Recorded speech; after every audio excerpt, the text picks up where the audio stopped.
What's up guys? Ngayon ay tuturo ko sa inyo about the Microsoft PowerPoint. Kung paano tayo mag-insert slide. So let's start now.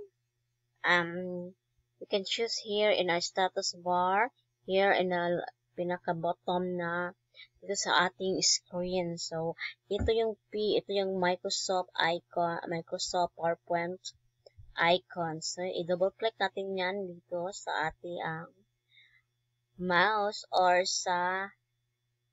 dito sa keyboard. At eto, pipili tayo. Meron ding mga design dito na mga slides, guys. Ito yung mga slides. Different slides and different design, and you can choose any one, and depending on your presentation, o kung anong klaseng presentation ang gusto nyo, kung anong klaseng design ang gusto nyo. So, iba-iba ang mga design dito.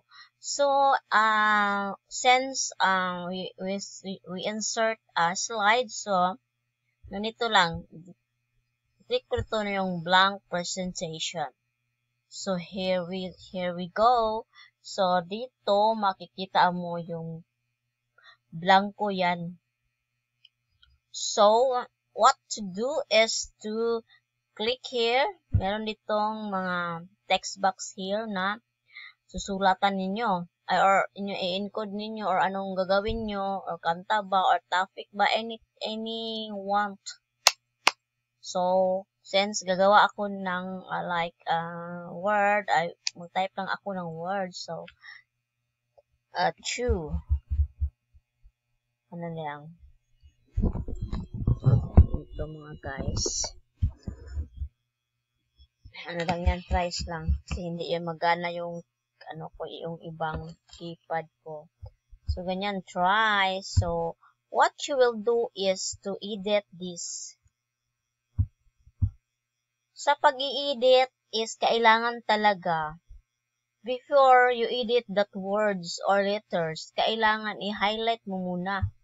It is just the same like as Microsoft Word, mga guys. So, para mapadali yung yung pag-edit mo rin, let's have shortcut method. So, paano yan i-highlight? So, Control A lang. So, ayan, Control plus A, mo, madali lang yan i-highlight. So, ang gawin mo, gusto ko lumalaki. So, dito, meron din siyang, dito yung mga format. Any want. Ayan, pampalaki. Gusto mong lumaki. Gusto nyong maliit. Ito, merong mga font here. Pipili lang kayo. Anong kulay gusto nyo sa inyong presentation.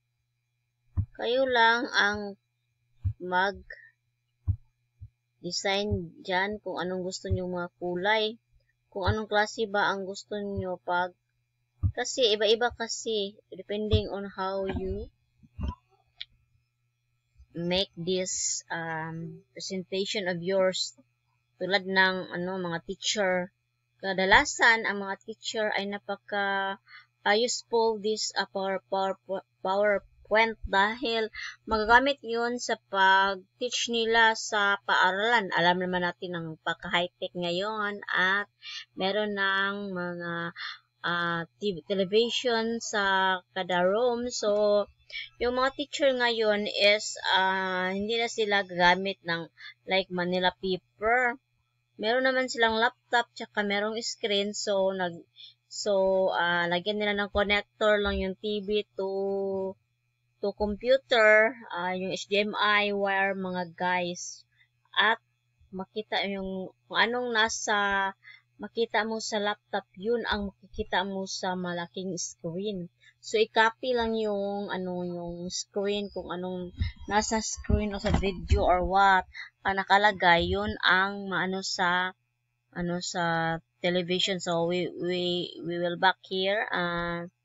Ayan, meron na silang mga format dito. It's just like talaga Microsoft Word talaga. Parang itong Microsoft Word. merong diferensya lang konti. Ito, kung paano ako mag-insert slide. So, dito, halimbawa, tries is, yan, pamagat. So, gusto kong i-insert naman ako dito. Paano naman ang sa ikalawang slides? Anong gagawin ko? So, let's see here, insert lang, ganun lang.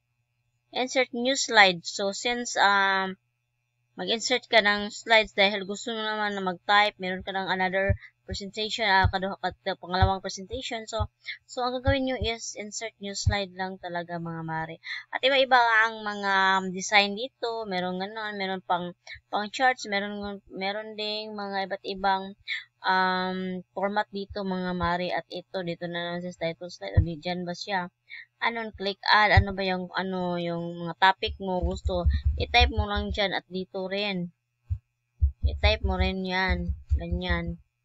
Kung ganun lang mga napakasimple. So, gusto nyo muna siya i-duplicate dahil gusto nyo magkapareho yung dalawang slide. So, ang gagawin niyo is, ganun lang, i-click mo yung slides and then,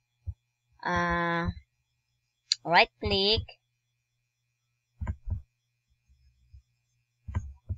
Tagal naman ito. Tsaka duplicate slide lang siya mga guys. Duplicate slide lang siya. Ganun lang kadali. So, well, that's for today's video mga mare, mga guys, mga kabataan ngayon. Sana makapanood kayo nito dahil kailangan talaga sa inyong pag-aaral soon. Halimbawa, mag-college na kayo at meron kayong mga kakailanganin ng mga reports or topics. So, kailangan marunong kayong mag-Microsoft Word, Microsoft PowerPoint, I'm sorry. Dahil napaka-useful ito sa ating sa mga estudyante, sa mga offices. Kasi reporting is gagamit na tayong high-tech na kasi ngayong panahon. So, okay. Maraming salamat sa panonood.